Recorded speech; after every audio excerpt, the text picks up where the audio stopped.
airBaltic tirdzniecības vadītāja Baltijas valstīs. Ja kāds vai kādu viņi nezin, tas nozīmē, jūs īsti nestrādājat turisma nozarē varbūt, vai esat ienācēji. Sanda ir ilgadēja airBaltic darbiniece un sākus savus pienākumus pildīt airBalticā tieši lidostas biļešu kasēs. Un patreiz atbild par airBaltic tirdzniecību un pārdošanas procesiem Baltijas valstīs. Un, kā es pieminēju, pēc Sandas prezentācijas un galamērķu prezentācijām būs arī izloze. Vienam laimīgajam būs iespēja ceļot airBaltic biznesa klasē uz kaut kurienu. Sanda, skatot tālāk, lūdzu. Paldies. Pavisam neuzkrītoši, es būtu nolikšu kaut ko arī šeit priekšā. Labdien, mīļie turisma kolēģi! Šodien, jāsaka, pirms sāksim ar satura veidošanu, es saprotu, ka tas ir šobrīd aktuāli, mēs pieskarsimies mazliet tā emocionālajai stīgai, ko es arī gribētu izdarīt. Visi jau, man liekas, ir pamanījuši, ka 25. reizi Alta organizēja Baltūru izstādi, un Baltūru izstādes viena no sastāvdaļām ir, protams, šis te Baltūru fórums.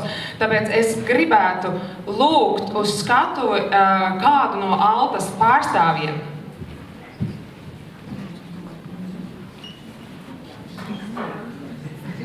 Vai kaut kur kādi soļi atskan?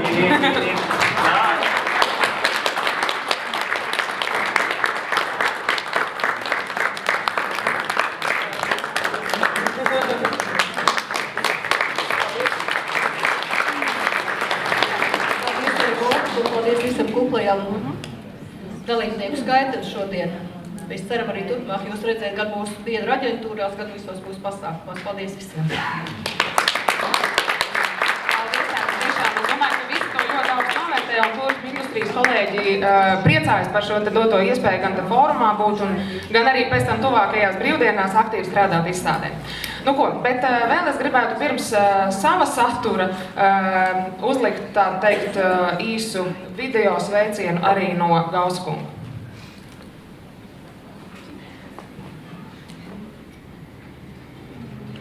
Hello, ladies and gentlemen. Welcome from the headquarters of Baltic here in Riga. My name is Martin Gauss, I'm the CEO, and I'd like to let you know what happened in 2017 and what to expect in 2018. 2017 was a tremendous year for us here at airBaltic. We had the first year of Bombardier CS300 operation, and we have to say that this was such a success, leading to a lot of other successes. We opened 13 new routes last year. We got an award of being the best regional airline by Kappa. We transported more than 600,000 passengers already just on the C-Series, which means today we have every 4th passengers going on our new Bombardier aircraft. And when the year came to an end, we announced that we open a pilot academy, which enables us to have our future captains being educated with our standards here in the Baltics, and that excites us. But then the year was coming to an end, record passenger numbers. What happened in the beginning of 2018, we were informed that the most punctual airline in the world, that award, is airBaltic. So after such a successful year, to hear that as a start for the 2018 year, of course, gives us a boost. What will come in 2018? We intend to open another 7 routes this year. We will add more new C-Series aircraft, at least 6 this year, and we will improve on our passenger service even more. Being number 1 punctual airline in the world says that airBaltic already doing things good, but we want to do even better. And I'm looking forward to do this together with you as our passengers, our business partners and our staff. And I'd like already to say thank you to all of you doing this again with us in 2018. Thank you.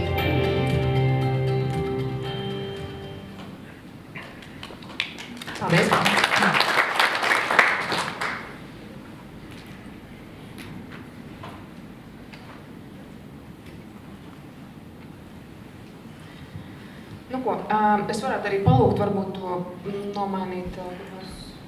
Jā. Man viņš strādās uz priekšu. Jā.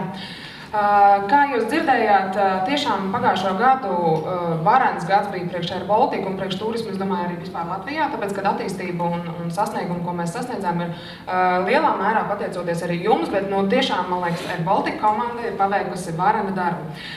Viens no šiem te jaukajiem rezultātiem un pasaules līmeņa publicitāte bija vērsta pret Latviju un airBaltic, bija tas, ka mēs nesen tikām nominēti, ne tikai nominēti, bet arī sasniedzām rezultātu, kad esam pirmā numur 1 punktuālākā avio kompānija pasaulē pagājušajā gadā, kas bija atspoguļos ļoti daudzos arī mēdījos un īstenībā jāsaka, pasaulē varbūt pat daudz vairāk, kas bija redzams nekā pat Latvijā.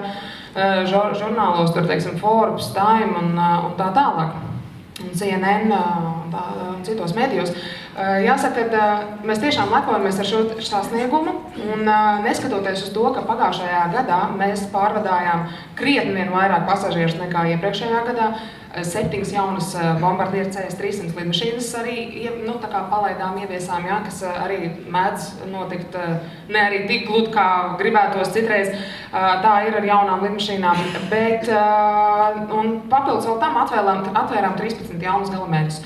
Tas ir, jāsaka, ka viennozīmīgi veiksmīgākais no airBaltic karjeras gadiem, kurā arī tiešām pārvadāto pasažieru skaits bija rekord augsts. Mazliet vairāk par konkrētākiem cipariem. Tad par 13% vairāk ir bijuši pagājušā gadā lidojumi, un ar to es gribu pateikt, ka patiesībā jaunie galamērķi ir plus 5% no visiem lidojumiem skatāmies. Tas nozīmē, ka ļoti daudzi no virzieniem tika uzlaboti vai arī papildināti ar lidojumiem. Piemēram, tā pati Odesu, uz kuru mēs šogad arī, piemēram, lidosim vairāk reizes, ja, nekā pagājušā gadā. Tāpēc ļoti daudziem lidojumiem es teiktu, ka mēs strādājam ne tikai pie tā, lai piedāvātu visu laiku jaunus un jaunus, bet arī uzlabotu esošos. Lūk, un pagājušajā gadā varētu teikt, ka mēs 110 reizes aizlidojām uz mēnesi un atpakaļ. Tad vēl pārvadājām tikpat, jeb precīzāk sakot, 14 reizes vairāk, nevis pārvadājām, bet tikai piedāvājām vietas uz mūsu lidmašīnām, tā kā 14 reizes Islandes, ja, iedzīvotāju skaits. Tad jāsaka, ka pasažierus es minēju, ka mēs pārvadājām rekordu augstu skaitu, kas ir precīzi plus 22% pret iepriekšējo gadu. Tas ir nopietnas leciens, es teiktu, un jāsaka, ka šogad mums tie mērķi ir nemazāk ambiciozi. Vispopulārākais maršruts mums bijis ir uz Maskavu, un savukārt visgarākā distance, jūs zināt, ka visgarākais galamērķis mums šogad bija šoziem ļoti iecienītais Abu Dabī. Jāsaka, ka ir labas ziņas daudziem, es domāju, ka tas ir patīkami, ka nākamā gada ziemas sezonas Abu Dabī lidojumi jau ir pat kā ielikti sistēmā, var jau rezervēt, pirkt, piedāvāt klientiem un būt pirmajiem, kas to dara, tātad par, protams, vislabāko cenu. Lūk, tad runājot par karti, lidojumu karti, tad jā, mums tiešām šogad mēs atvērām ļoti daudz galamērķus, tā kā iepriekšējā gadā, un šogad to turpinam darīt. Esam jau pasludinājuši vairākus no jauniem galamērķiem, turpinam to arī joprojām darīt. Pavisam nesen, tas bija aizvakar, man šķiet, arī ziņojām par to, ka no Tallinas mēs paplašināmies un arī ar nākamo ziemu piedāvāsim tiešos lidojumus no Tallinas arī uz Oslo un uz Stokholmu, starp citu. Tā kā nav tikai viss un Rīgu, bet no lielākām koncentrācijām un vairāk jau kā 70 galamērķi, protams, ir tieši no Rīgas. Jāsaka, arī čarter programmā šovasar ir jauna galamērķi ar Aksus Grieķijā un Anconu Itālijā ar mūsu ilgadējo partneri Testur, kuri starp citu šovasar visus lidojumus savu čarter programmu lido ar CS-300 lidmašīnām jaunajām. Lūk, tāpat arī no Tallinas mēs nesen ziņojām, ka sāksim lidojumus uz Londonu. Bet atgriežoties pie Rīgas, tātad es arī mazliet vairāk pastāstīšu par galamērķiem, un, protams, mums ir šodien vareni viesi no 3 no šiem galamērķiem, un jūs redzēsiet un sapratīsiet gan pēc bildēm, gan stāstiem, gan video, ko tad tur ir ko darīt, un jāsaka, tie galamērķi ir tiešām kārdinoši. Nu, lūk, es gribēju mazliet padalīties ar informāciju par Latvijas turisma aģentūrās iepriekšējā gadā sastrādāto attiecībā uz papildu produktiem, jo jebkura aviokompānija šobrīd ļoti uz to koncentrējas. Viens ir pārdot aviobiļeti, bet otrs ir papildus produktus. Un jāsaka, turisma aģentūrās Latvijā pagājušā gadā vietas izvēle, saucamā, ja, piemēram, mēs te dzirdējām stāstu par legspace un ko. Te nav gluži par to, bet katrā ziņā vietas izvēle klientiem ir pārdota par 58% vairāk nekā iepriekšējā gadā. Savukārt ēdiena izvēle ir, īstenībā tā ir vērtība, es to pat ļoti labi zinu pēc saviem lidojumiem, ir 128% vairāk pārdot ēdienu iepriekšējā gadā nekā gadu iepriekš. Nu, lūk, un arī speciālais ekipējums, iepšu tur slēpas, golfs vai kas tas būtu, arī tur ir pieaugums, kas ir 42% pret iepriekšējo gadu. Viena lieta, ko es varu minēt, gribu vēlreiz atgādināt, ne visi savā ikdienas steigu darbā turisma aģentūrās piedāvā papildus produktus. Es saprotu, tas aizņem mazliet laiku, un kādreiz tur katram klientam noskaidrot, vai tur lasis vai vista vai vēl kaut kas, varētu būt sarežģīti. Galu galā, bet tādā situācijā, gribu teikt, atļaujiet mums to darīt. Mēs klientam sūtam e-pastā aicinājumu iereģistrēties uz lidojumu 5 dienas pirms izlidošanas, saucamies online check-in. Nu, lūk, ja ir klienta kontakti rezervācijā ielikti, tad klients saņem šo te ziņu ar aicinājumu iereģistrēties lidojumam. Pats attiecīgi tajā brīdī saprot, vai viņš vēlās izvēlēties samaksāt par vietu, vai viņš vēlās vēl galu galā kaut kādu ēdienu piepirkt vai kaut kā savādāk uzlabot savu ceļojumu pieredzi. Tāpēc, jā, tā ir viena tāda lieta, ar ko vien jau jūs varat palīdzēt. Par galamērķiem, kā jau jūs saprotat, vajag jau šodien laikam droši vien pieminēt tos visus galamērķus, kurus mēs šogad plānojam atklāt. Kaļiņingrada, viens no tiešiem reisiem no Rīgas, starp citu viena no pilsētām, kur arī notiks saucamais FIFA futbola turnīrs šogad. Kaļiņingradā, jāsaka, lidojumi ir ļoti interesanti, ir viena no tām iespējām, kur var atgriezties atpakaļ laikā. Iepšu tur dēļ tā, kad ir stundas atšķirība, bet lidojums ir 55 minūtes, jūs varat atgriezties atpakaļ laikā. Lidojums sāksim ar 16. aprīli un 6 reizes nedēļā izpildīsim. Tur ir daži faktori, kas iespējams dēļ biznesa varētu būt interesanti, kā piemēram neaizsalstošu ostu un tā tālāk. Nākamais, ko es gribu pieminēt, ir SOCHI. Jāsaka, arī tur notiks šogad futbola turnīrs, kas vēl, es nezinu, nav iegādājušies biļetes. Pie manis to nevar izdarīt. Tātad šo lidojumu tiešām mēs sāksim 14. maijā un izpildīsim 2 reizes nedēļā. Tikai 3 stundas 10 minūtes un jūs jau esat tur. Tāpat arī gribu pieminēt vienu no jaunajiem galamērķiem, kas ir dažādi, varbūt dzirdēts, bet mazāk pazīstams – Bordeaux. Arī tiešos lidojumus sāksim lidot 3. jūnijā un lidosim 2 reizes nedēļā. Jāsaka, šis nosaukums varbūt daudziem vairāk asociējas ar labu vīnu. Un kāpēc gan ne, bet tur ir arī vēl šo to, ko darīt un redzēt, jo tiešām ārkārtīgi skaista pilsēta, kurā ir fantastiska arhitektūra, un par to jūs dzirdēsiet arī šodien vairāk. Nu, lūk, tad Gdaņska. Šis tiešais reiss sāksies 27. martā ar 3 reizes nedēļā lidojumu, un arī šī pilsēta skaitās viena no arhitektoniski skaistām, interesantām ar savu Hanzas seno vēsturi. Tāpat gribu pieminēt tiešo reisu uz Lisabonu, kas ir ārkārtīgi patīkams galamērķis, un arī šodien mēs dzirdēsim mazliet vairāk par to. Tiešos lidojumus mēs sāksim 27. martā, jāsaka, pavisam drīz īstenībā ir iespēja doties 2 reizes nedēļā uz Lisabonu, un lidojums vien 4 stundas un 35 minūtes. Man ļoti patīk tas, ko es atradu internetā, kad labs ēdiens un vīns tiek uzskatīts par primārajām cilvēka nepieciešamajām vajadzībām vispār priekš Portugālē. Cilvēkiem tas ir pilnīgi normāli. Priekš turienes, mums droši vien tas būtu pavisam kas cits, kas mums ir nepieciešams ārkārtīgi paskriet un uzspēt visus darbus. Nu jā, tātad, bet vēl ir iespēja arī lidot šogad ar airBaltic uz Splitu. 21. maijā atklāsim tiešos reisus, 2 reizes nedēļā lidosim. Lidojuma laiks tikai 2 stundas un 40 minūtes. Jāsaka, Horvātijā šis ir tieši jau 3. galamērķis, uz ko mēs lidojam. Tāpat jau ir visiem zināmie Dubrovnika un Rijeka. Nu, un tad tādi divi visnotaļ interesanti galamērķi. Man pašai pilnīgi jau gribās arī aizbraukt. Malaga. Arī pavisam drīz 28. martā būs tiešais lidojums, pirmais, 2 reizes nedēļā. Un, jā, nu, es domāju, ka Malaga ir daudzi, varbūt ir bijuši, bet es domāju, ka tagad būs lieliski iespēja ar tiešo reizi tur nokļūt. Un savukārt Almati ir viens no pēdējiem jaunumiem, tātad arī šogad mēs atklāsim reisus uz Kazahstānu, kas ir īstenībā Almati ir joprojām, neskatoties to, ka tā nav galvaspilsēta, bet tomēr kultūras un biznesa centrs noteikti. Tātad jau ar 29. aprīli būs iespēja 3 reizes nedēļā doties uz Almatī. Lidojums tikai 5 stundas 15 minūtes. Protams, arī ar mūsu jauno CS300 lidmašīnu. Ir tā, ka patiesībā šodien es negribētu tik ļoti koncentrēties uz to, ka airBaltic, un, protams, nu, šis mans laika limits noteikti tiks iekrāsots zaļā airBaltic krāsā jebkurā gadījumā. Bet es gribētu minēt to, ka šodien jums ir unikāla iespēja dzirdēt nu, tā teikt, identiskus stāstus, nevis no manis par šiem te galamērķiem, bet no mūsu īpašajiem viesiem. Tāpēc esiet lūdzu arī uzmanīgi klausoties viņa prezentācijas, jo tiešām, kā jau arī Aigars pirms tam minēja, būs iespēja ne tā gluži loterijā vinēt, bet nu, tomēr par uzmanīgu klausīšanos iespējams kaut ko saņemt. Nu, lūk, tāpēc es šobrīd uz skatu vēlos aicināt, and now I would like to welcome Benuā from France.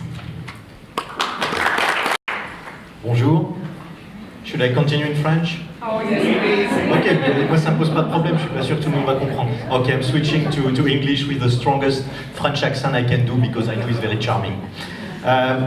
Thank you very much. I like coincidences.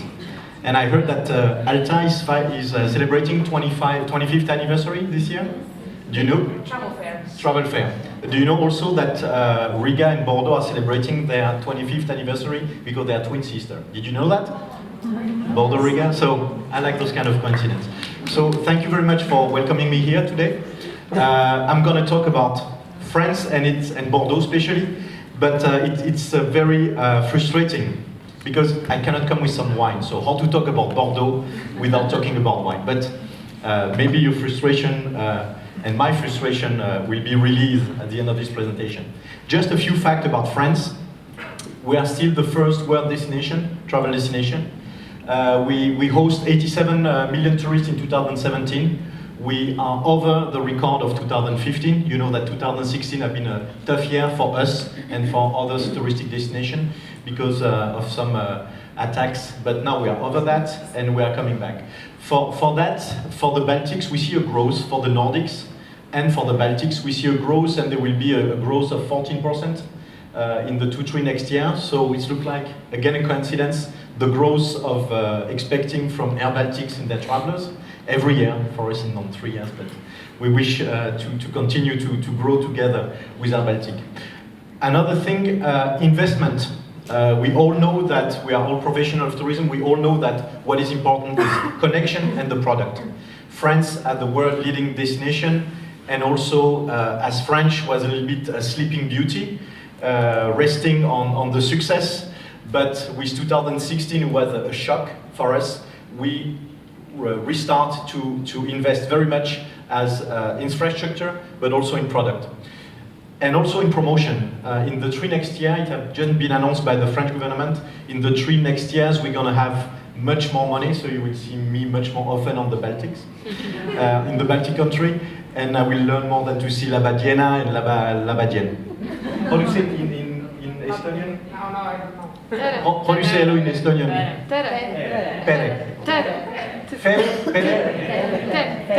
Tere. Super easy, tere.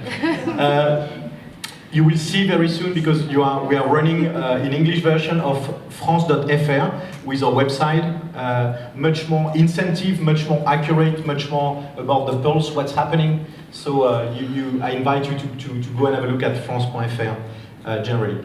But I'm here today to talk about Bordeaux, and I'm not going to talk about Bordeaux. Why? Because Bordeaux is not only a city, but Bordeaux is also a gateway to a region which is called New Aquitaine. And this region is quite a big region. If you see in blue, it's almost 25% of the area of France. This is southwest of France. So we are very, very happy that this connection happens. This is the only connection to the key city in Aquitaine, in Bordeaux. It's coming from the Baltic and not from the Nordics, so be proud of that too. This is a great region. If you look, you have 5 million, almost 6 million inhabitants, a not very big density, meaning that you have, of course, cities, but you have also, I will take my glasses off. Whoops, what did I do? Put the battery in the back. Your glasses. Okay, that's right.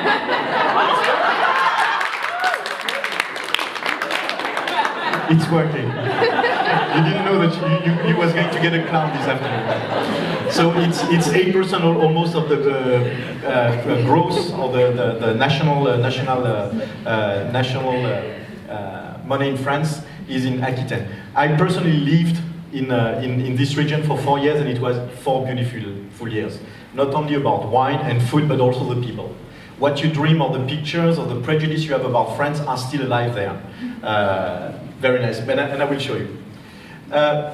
Some fact, I will go very shortly about that. A lot of international connection. Of course, the wine is a big industry, but not only, you know, that's the part of Airbus are made in Bordeaux also, and many others industry. It's also a region where French people go on vacation themselves.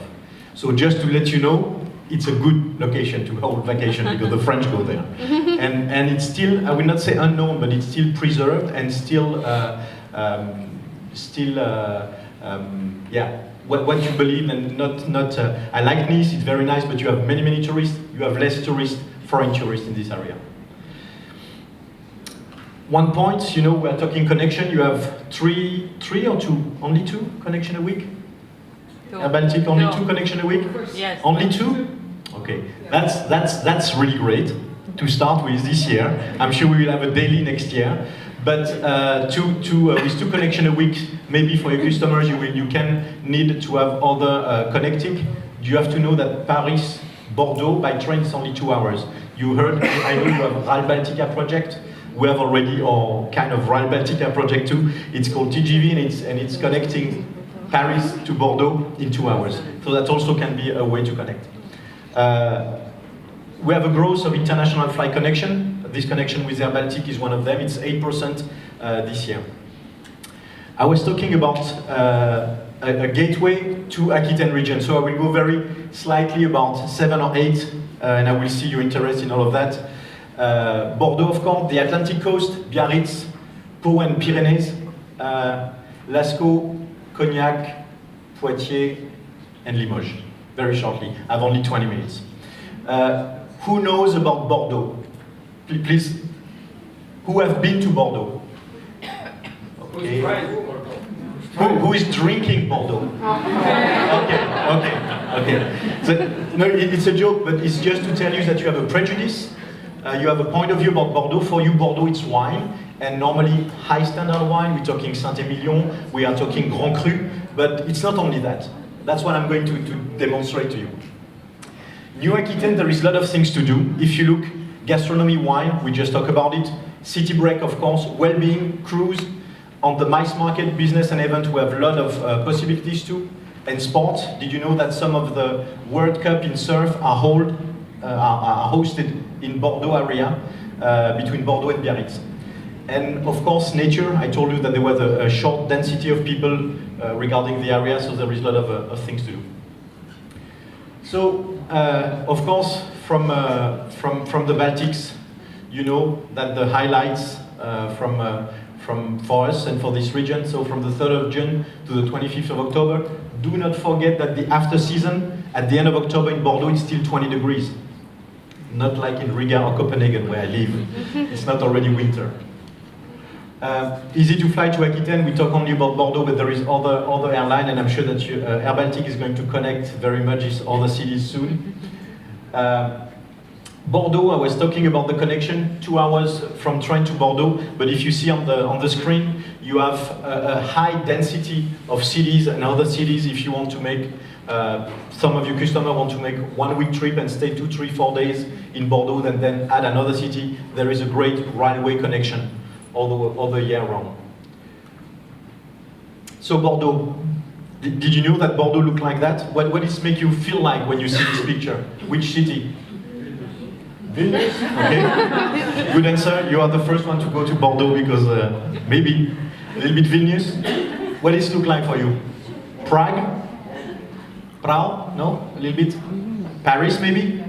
Yeah, a lot about Paris. Yes, because Bordeaux, Paris has been, as you know, built and rebuilt by Baron Haussmann.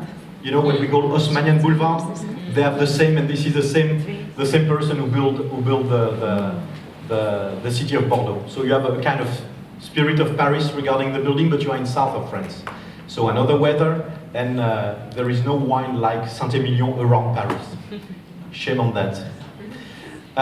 Another view, it's a very, very romantic city.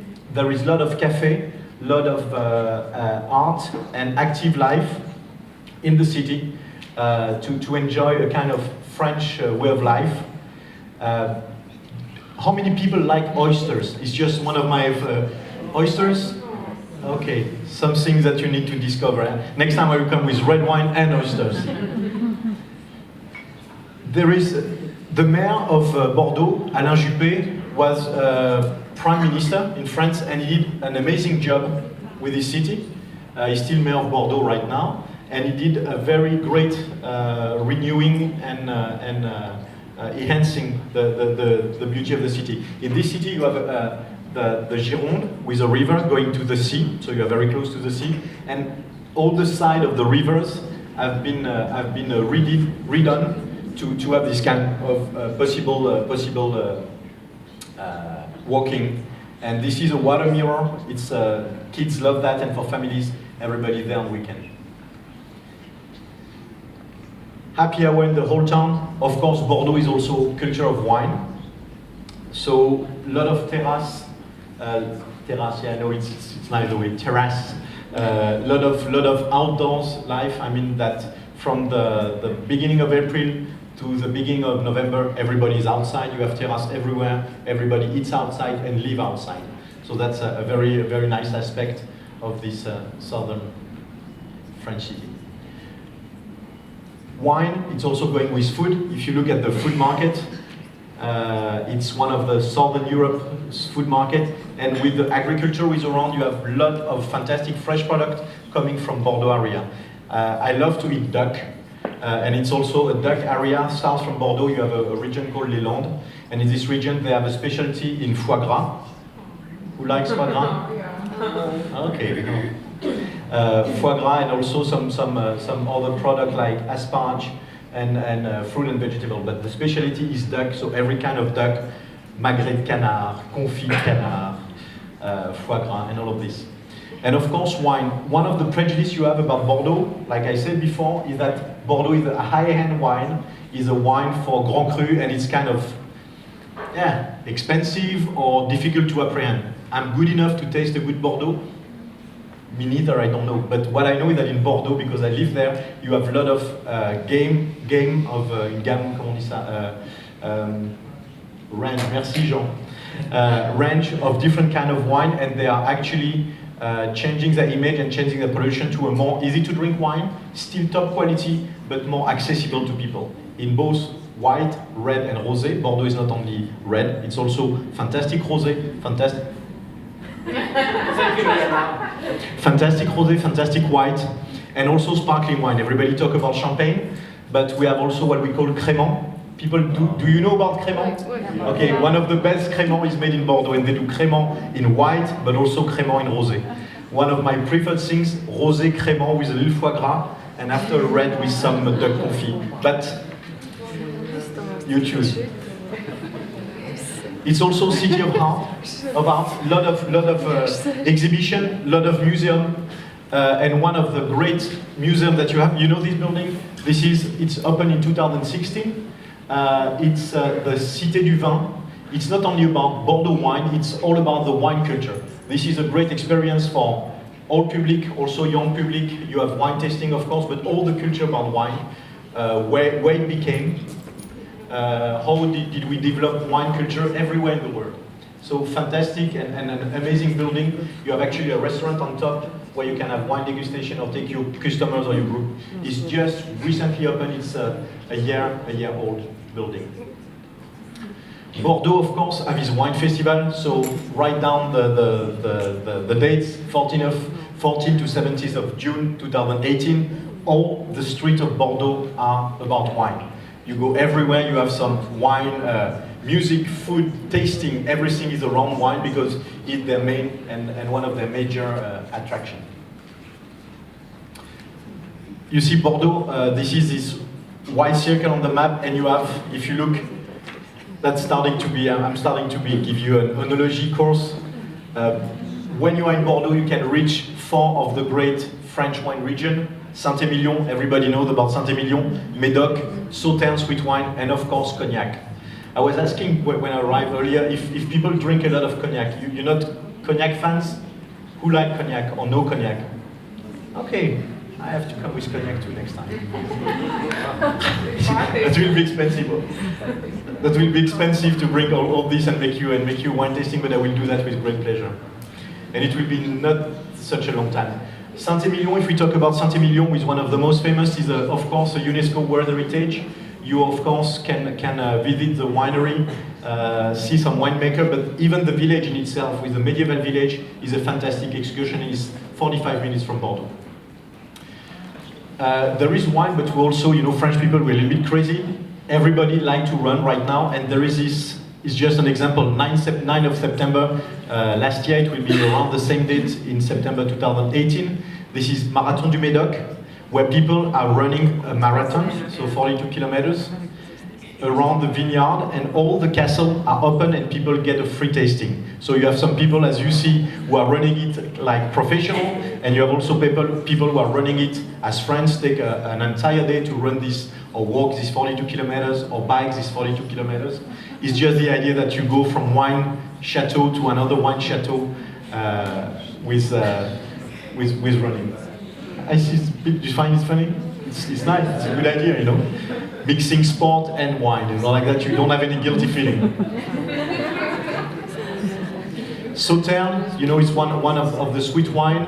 You have, of course, Chateau Yquem. Chateau Yquem is one of the most renowned chateaux in France and in the world for sweet wine, for Sauternes, and it's even the building in itself is a wonderful building to visit from the Middle Age. When we do wine, we produce a wine, we have the grape, and we also do, I'm talking about 2 ladies right now, spa. Did you know that you can do spa with wine? You heard about Caudalie? That's something really, really amazing. I sent my mother over there, she never wanted to come back home after. It's an accommodation in the vineyard, and you use the product of the wine to do spas, and it's a 5-star, top high-end, but there is other products who are developing right now to use more the wine culture into what tourists are expecting. Food and wine, but also spa treatment. The wine cellar, of course, I don't know if you have been there, but it's an experience in itself. When you see all this, it's a kind of like a time machine. You see some wine or some barrel who are from before my birth, I mean 1825.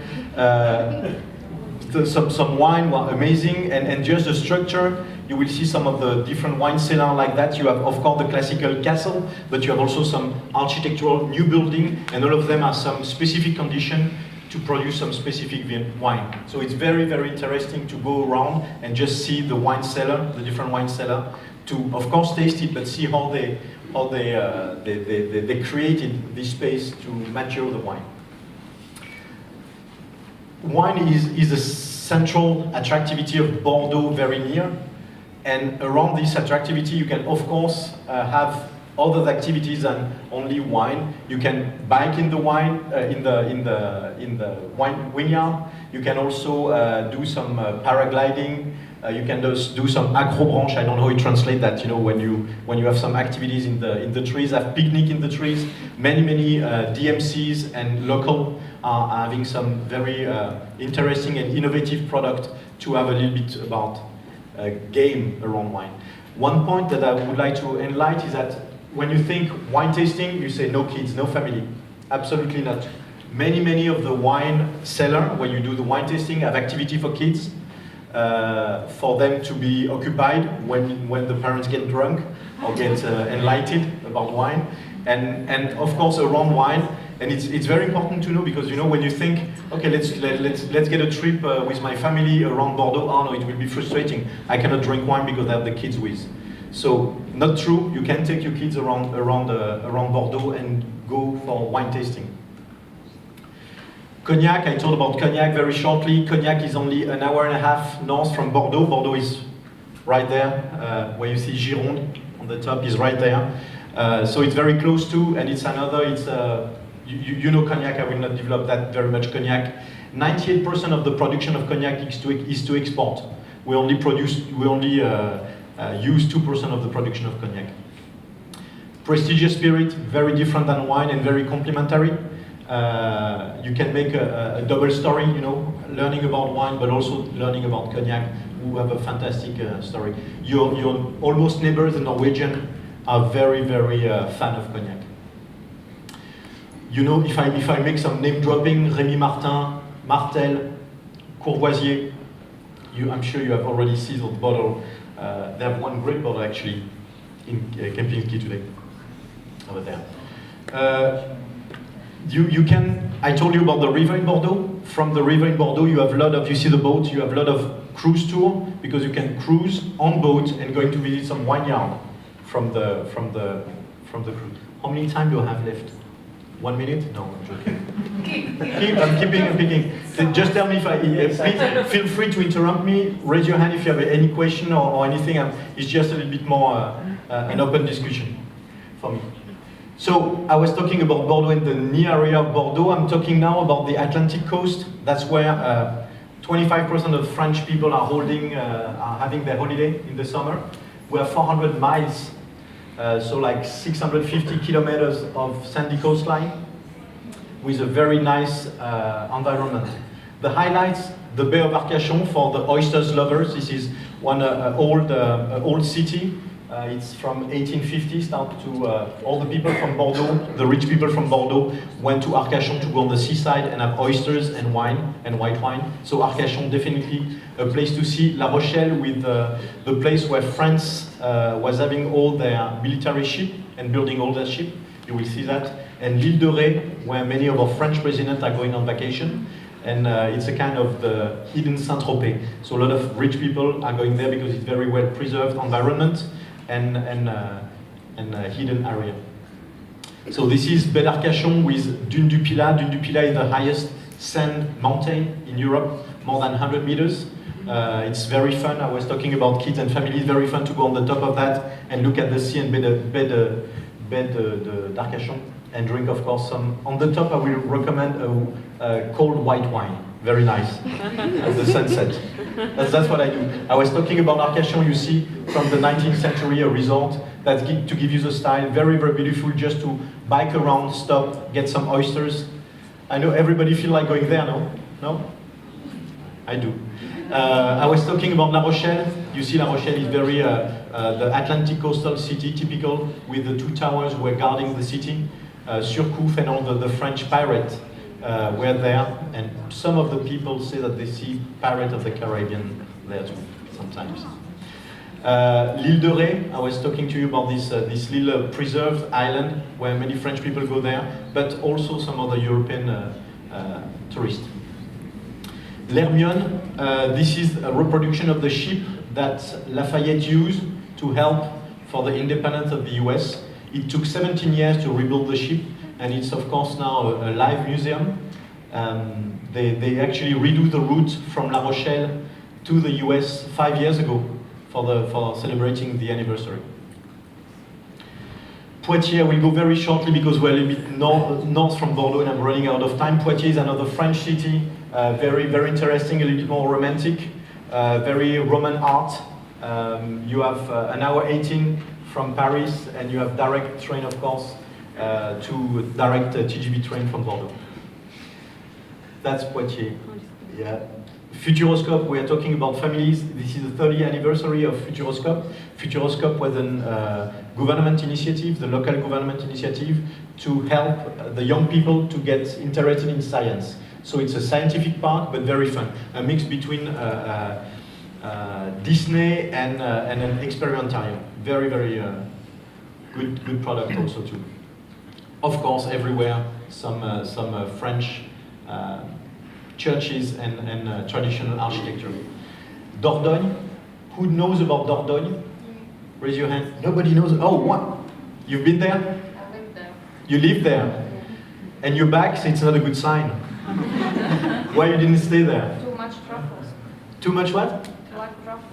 Okay, too much black truffle. Exactly. You know, I see gastronomy is one of your main attraction for France. So Dordogne, Dordogne is the name of a river, and it's one of the births of humanity, prehistorical site, amazing medieval heritage, and Sarlat, of course, is the city with the jewel of the Black Périgord with truffle. So we do duck and truffle in this area. Lascaux, this is, I was talking about prehistoric, this is Lascaux, a cave who have been discovered, and they redid an entire museum like that. You feel you are in the cave without being the cave, because when you are in the cave, you're destroying the environment. So very, very interesting also for families. That's how it's looked, Dordogne River. You have like 250 kilometers who look like that. Agree? Thank you. Of course, small castle everywhere. This one is specific, very connected to Josephine Baker. Sarlat, I was talking about Sarlat, the jewel of the Black Périgord. Beautiful city. You feel like you are in the time machine again, like you are back in the 17 or 1800. A lot of nice small restaurants, not very expensive, and you are less than 2 hours away from Bordeaux. Limoges, Limousin, we go very fast on this one. We are a little bit more far, but Limoges, what do you know about Limoges? Give you, ring a bell? Yes, exactly. So Limoges is also middle-aged, but they do that, and you have to know that all the new artists, I'm talking about Dior and even Kuhn, is actually working with Limoges to redo the collection. Art of excellence, that's something what we do. Shoes and gloves also. You know that the best gloves in the world, I know it's cold here, so you're buying gloves. The best gloves in the world are made in Aquitaine, and Madonna even go to get their only gloves she make them there from. Cité d'Aubusson, this is also middle age. Limousin, just to make you see that we have also kind of Sweden area in France, close to Bordeaux, with a lot of lake, and the small villages everywhere. One of the last slide, Biarritz. You heard about Biarritz, of course. So Biarritz is the city. If you see, it's down to Aquitaine region, all the way down to the south of Aquitaine region. It's a glamorous seaside resort. A lot of surfers. A lot of we call that the Little California, because you have this kind of feeling, easygoing, and a kind of Spanish and Basque mix over there. That's how it looks like. And you are less than 2 hours again from Bordeaux. Surfers everywhere, and the surfing feelings. Golfing, I know that is something which is growing also on the Baltics. Golfing, Aquitaine actually have been English for 200 years with Diane d'Aquitaine, so they have a kind of English spirit, will I say. They are crazy about their grass. They like to have their grass super clean, and they cut their grass all year long. So we have some great golf. Some of the great golf in France are over there for some of your customers. Bayonne, I was talking about Biarritz, Bayonne. This is a Basque country. So again, less than 2 hours, you have another aspect of France. The Basque village, you see what I mean? I'm sure that's hitting your mind, that what you think a French village look like. It's exactly what's happened in the Basque land. It's very preserved. This is Espelette. They have their own language over there, which is called Basque, that I can even not understand and read. But they do, this is Piment d'Espelette, local from there. The mountain of Pyrenees, you have the town of Henri IV, Pau, and ideal for summers and resorts. So this is a kind of mountain area, again, less than 2 hours. So it was a short presentation of Aquitaine and Bordeaux at the gateway to Aquitaine, but if we talk specifically about Bordeaux city will be there. We're having our annual roadshow, so we'll be in Tallinn on February 27th, and then there will be some wine tasting, and then we're going to talk specifically about Bordeaux. We'll be in Riga on the February 28th, and all the guests will be invited at the French Embassy for a wine tasting at the French Embassy after our breakfast, and in Vilnius on March 1st, where of course there will be also some wine tasting. So you can see the exhibitor. There will be Bordeaux Tourism, airBaltic, Voyage SNCF, I was talking about train connection, Grenoble and Chambéry Airport, because of course there is a lot of ski and more skiers from the Baltic countries who are going to ski in the French Alps. Les Menuires, Val Thorens and La Place will be there. So have a look at not French but French, travelbreakfast.com, and we will send further the invitation through Alta. Thank you very much. Thank you. That was really, really tasty, and I already. My feeling.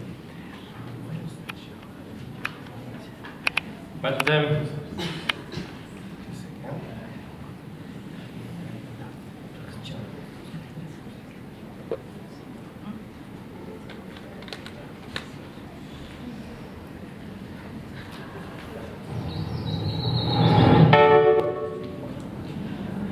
I think you are so experienced, and of course it's so difficult to surprise you.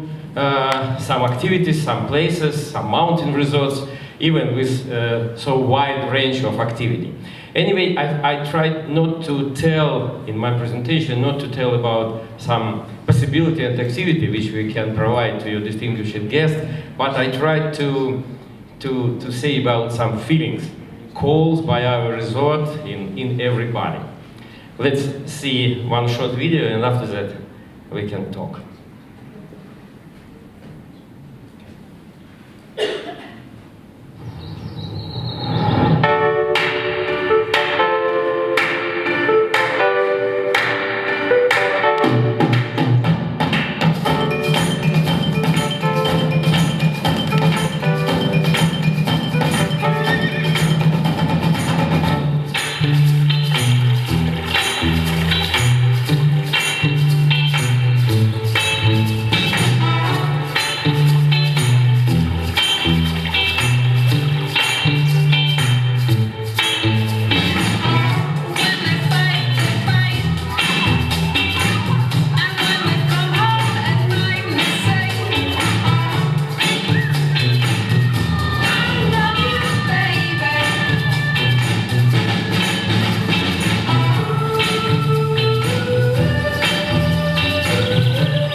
Thank you very much, and a short introduction of our resort.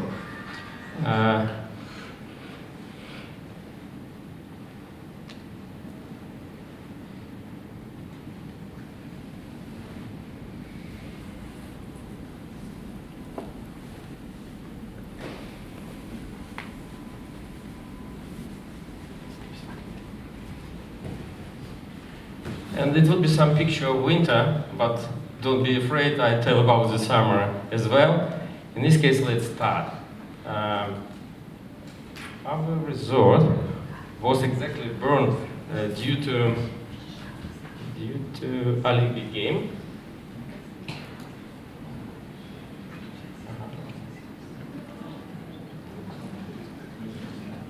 You see, sometimes it's a lot of snow. In this case, so difficult to make presentation. Okay.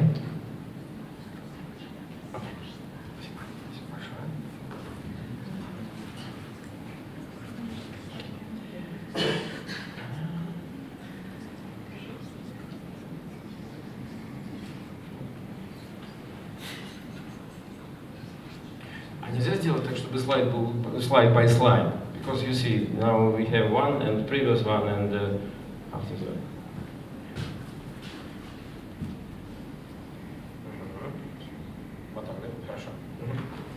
And this is the best ski area in Russian Federation, according to the World Ski Awards for last 5 years. And the most largest and modern resort in Europe for the last 30 years.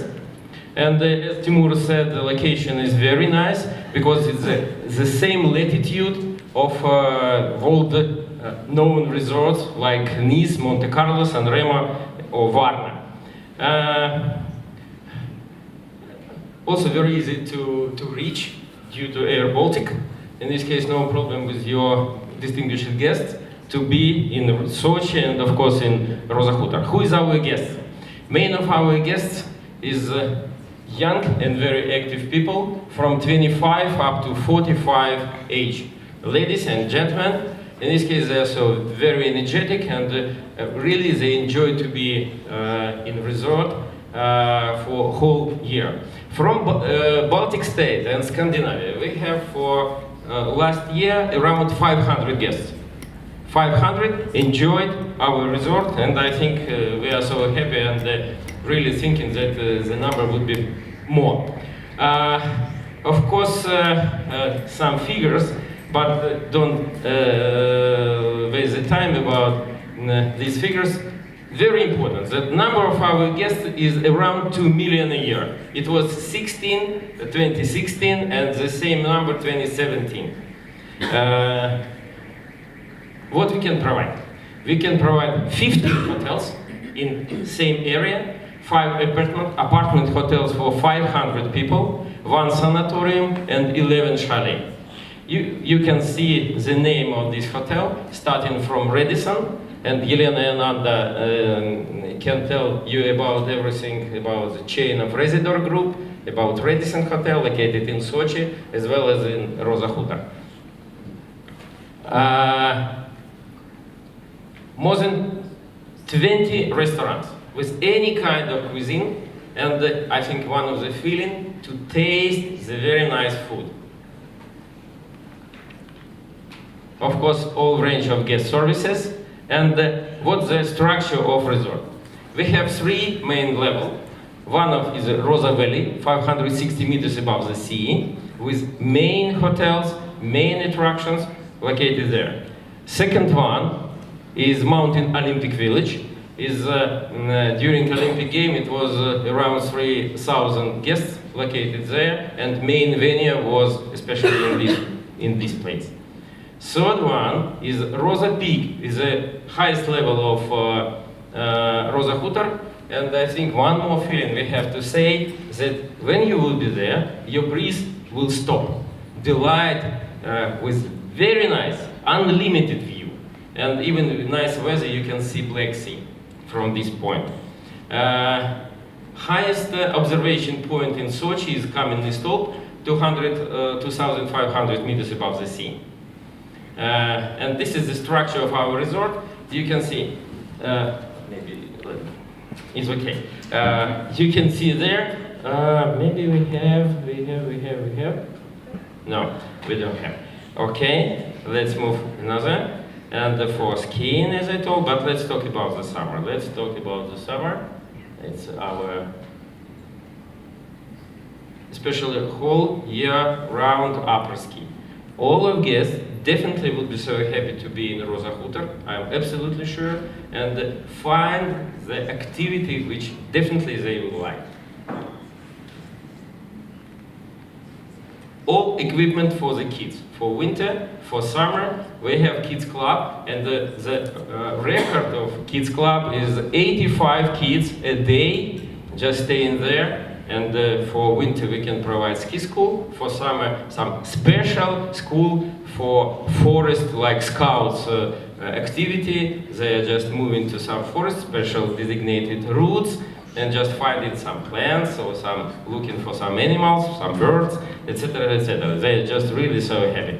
And we have summer finally, and you see a lot of attraction. And we are focusing for the main things, starting like fitness, for some running, etc., etc.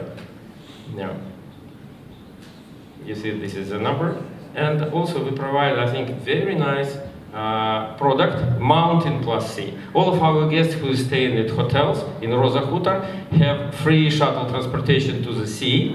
In this case, they enjoyed very nice, very warm, very sunny, very hot weather in Black Sea, and less than 1 hour they can stay in very cool atmosphere and with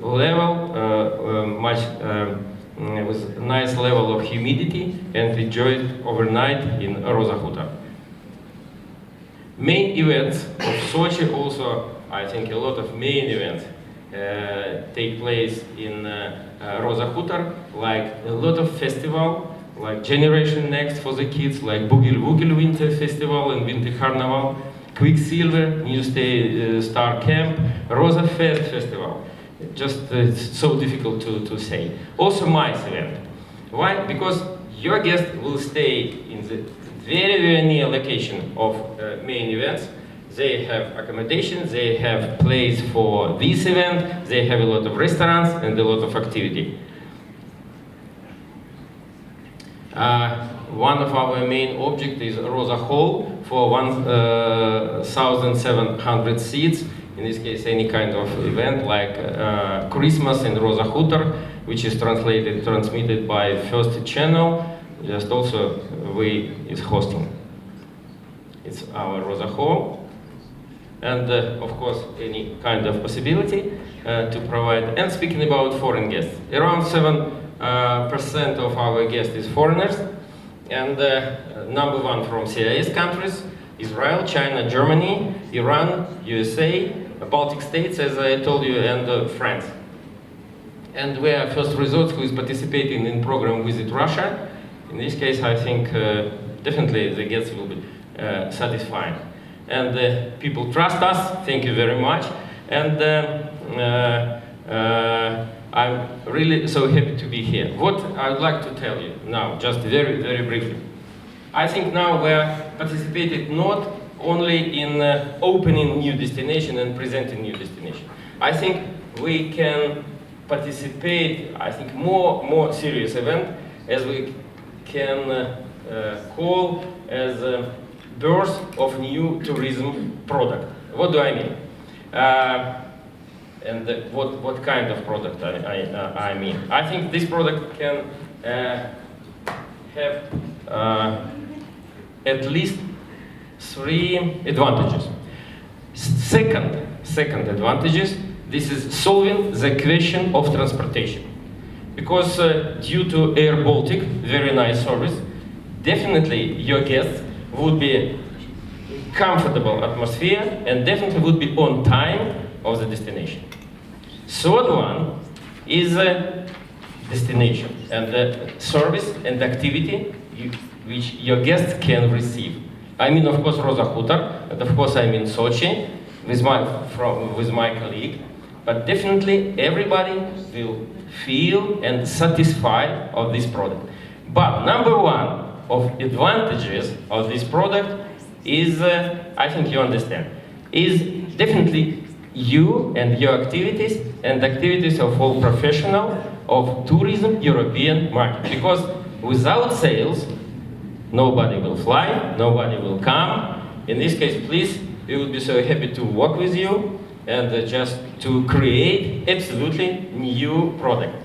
How it would be, starting from March, let me show you, not from March, from May, from 14th of May, how it would be, I would like to show you in my very short video.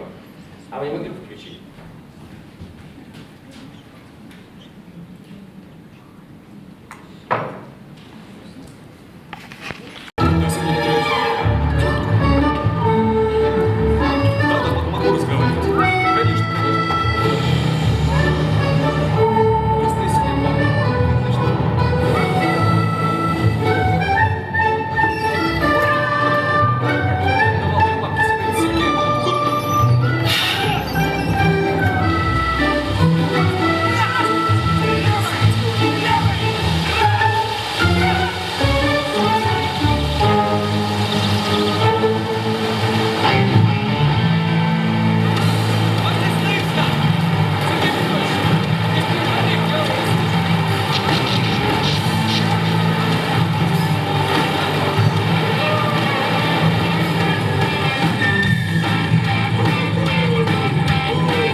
Thank you very much. Welcome to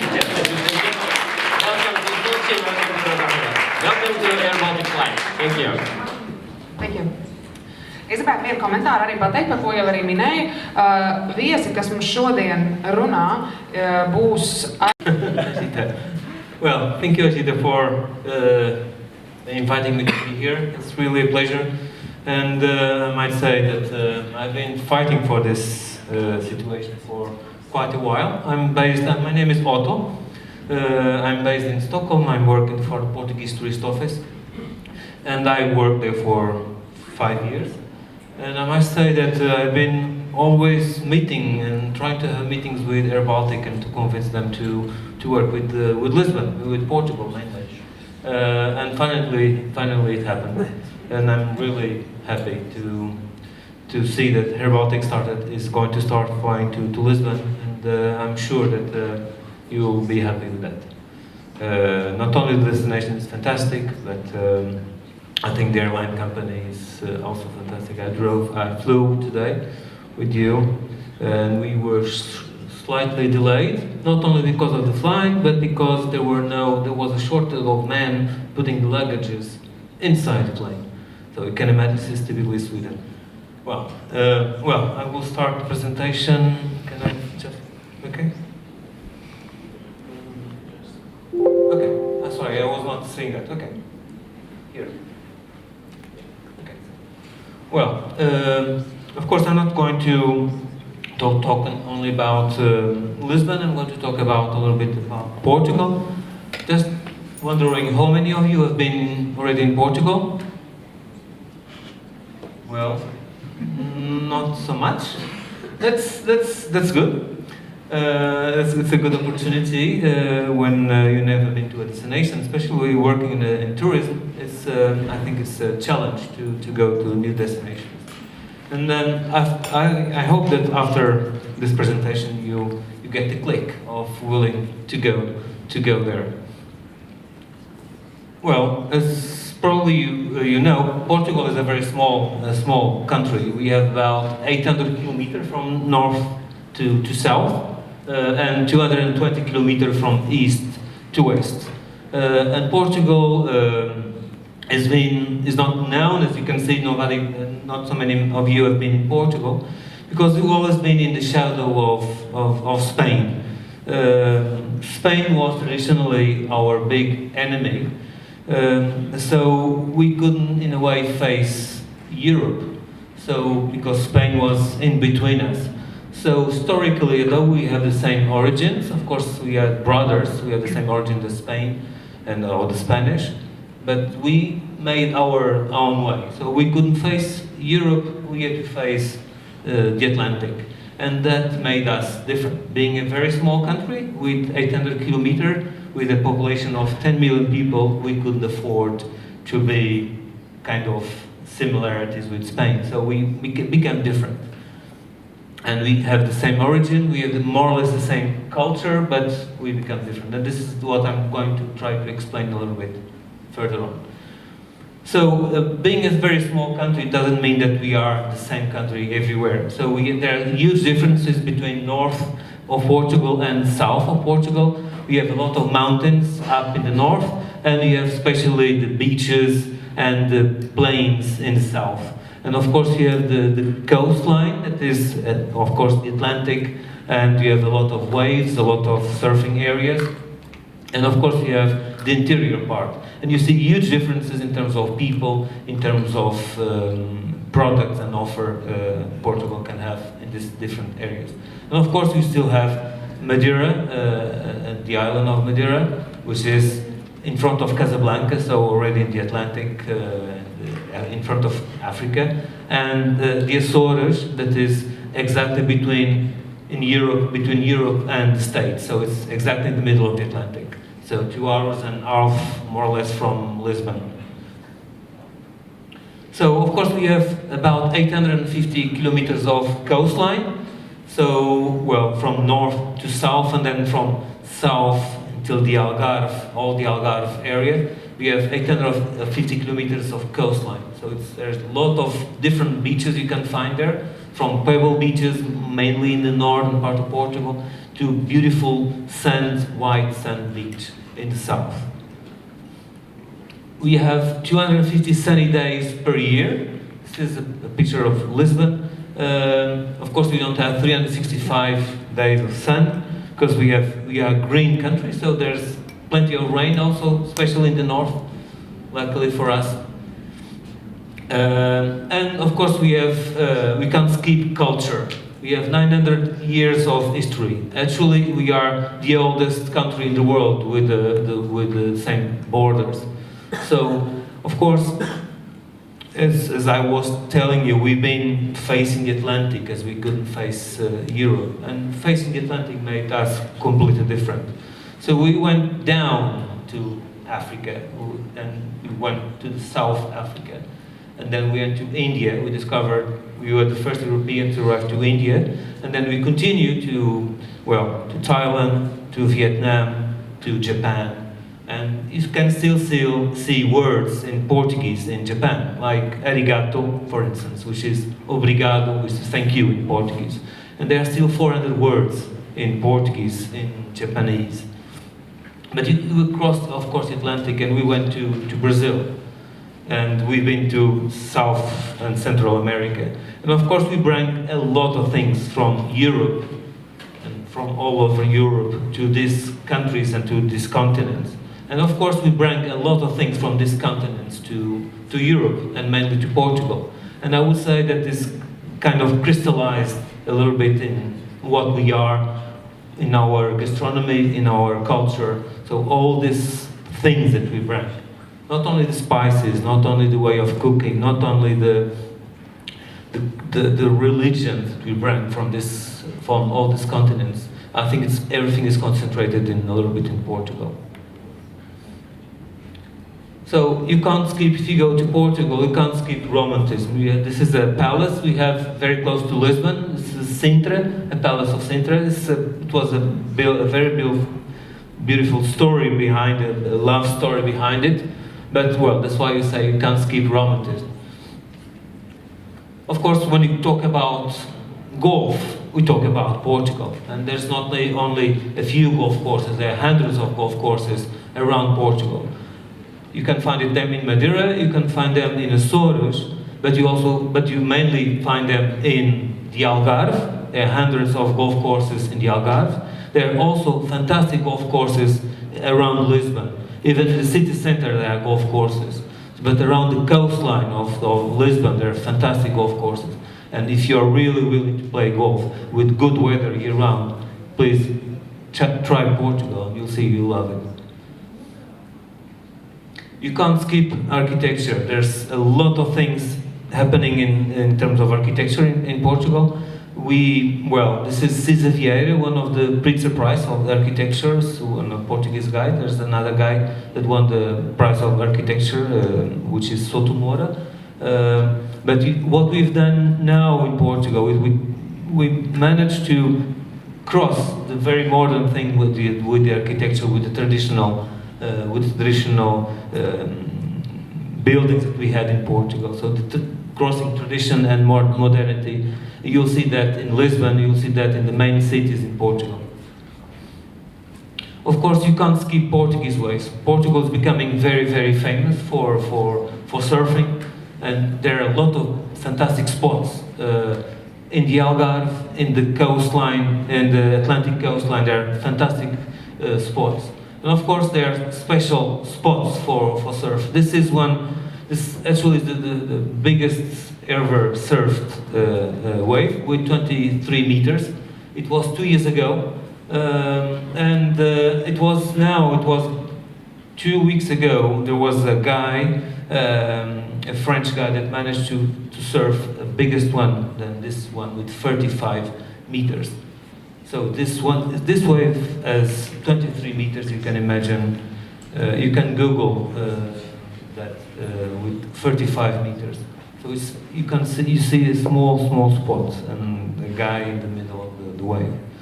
So it's not for everyone. And of course you can't skip beautiful cities. This is the city of Porto. It's a fantastic example of what I've been seeing about crossing modernity and tradition. So everyone goes now to Paris to see the Eiffel Tower, but nobody knows that there's a fantastic building there that was built by Eiffel. That is the Eiffel Bridge. That's, in my opinion, is much more beautiful than the Eiffel Tower. But it's in Porto, and it crosses this river, the Tejo, the Douro River. And of course, this is the south of Portugal. This is the Alentejo area, so it's a flattish area. I would say similar in a way to Sweden, because it's flattish. But it's where we produce our cork trees, and we produce a lot of olive oil in this area. And of course, you can't skip wine. Probably we are not as good marketeers as French are. I think that's the main problem Portugal has. We are not good marketeers. But I think the best marketing we can have, and using the knowledge of our French friend that was here, is to know that the first wine, international wine that is sold in France after the French wine, of course, is the Portuguese. So this is a very good marketing point. So probably we're not good marketeers, but the Portuguese wine is an amazing wine. And you don't only have the port wine that everybody knows, or the Madeira wine that are centuries. They have centuries. They are known for more than 400 years. But you have the Douro Valley wine, exactly where they produce the port wine. And you have the south, in the Alentejo area, they have fantastic wines too. And of course we have the gastronomy. Not only we have 21 Michelin star restaurants in 2016, but I think the most important thing about gastronomy in Portugal is the traditional gastronomy. As I was talking about the influence we bring to a lot of continents with our discoveries. Of course, we bring a lot of things, especially the spices, especially a lot of potatoes. And we introduced the potatoes in Europe. We introduced the tomato in Europe. We introduced a lot of spices in Europe. So, and that is a little bit crystallized in Portugal. For instance, if you go to Japan, you can find tempura, and tempura is a Portuguese way of cooking. So, what I will recommend, you go to Portugal and try to get the traditional gastronomy. This pot, for instance, that you see in copper, is a kind of an important thing, importation from the Moroccan coast. It's called tajid in Morocco. In Morocco, they dig a hole on the floor and they put it and they cook it in the floor. And this is a kind of the first. We bring it to Portugal and we make it in copper. This is something that didn't exist. So this is a tradition of 2,000 years. And it's the first steam pot in history. So, and it's not a very difficult way of cooking. You just put fresh things here, fantastic olive oil that you can find in Portugal, and, well, shellfish, and you just close the pot and you have a fantastic dish. You have fantastic new attractions. This is the Maat Museum in Lisbon. As I was saying about architecture, this is just inaugurated, I think, 2 months ago. It's a beautiful building. It's a modern art museum. Of course, you can't skip Portuguese music festivals. So Portugal is very known, of course, for its climate, and of course, because of the climate, we have fantastic music festivals, especially in summer, where French people go there, the Spanish go there. So, well, it's a big thing. We can't skip the Web Summit. I don't know if you are connected with it, but the Web Summit it's the biggest summit of technology in the world. There are 50,000 people going to this Web Summit. It was in Ireland and it moved to Lisbon last year, and we had 65,000 people for the Web Summit in Lisbon last year. And this year is going to happen again. So we can't skip international recognition. So we've been winning a lot of prizes as the best beach in the world.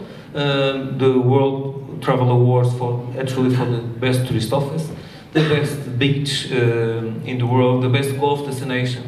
So we've been winning a lot of, Lisbon has been the best cruise destination also, and the best harbor this year. And you can't skip welcoming people. And for me, this is the most important slide of this presentation. We, as tourist office, we do something every year. We do it very often. When we ask people when they are leaving the country, when they are at the airport, what did they like most in Portugal? And people will say, people. It's 85% of the answers are people. So what did they like most in Portugal?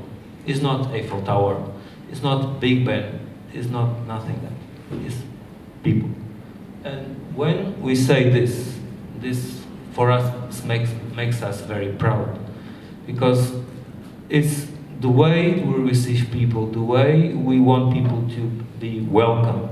And if you are working in tourism and if you are tourism professionals, you know that you're sending clients to a country like that. You feel that people will return and they will be happy with that. And you can trust that people will love it. And for me, this is the most important thing. And of course, we also have important people.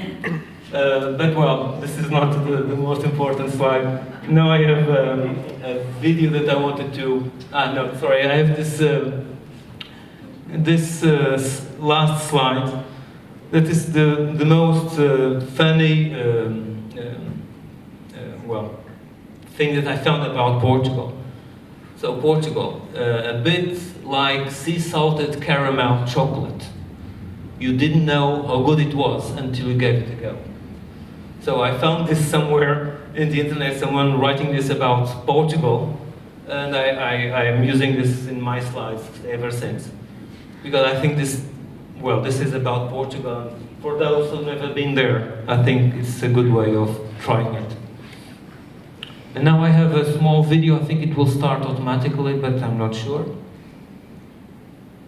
No? Who's my glasses?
Thank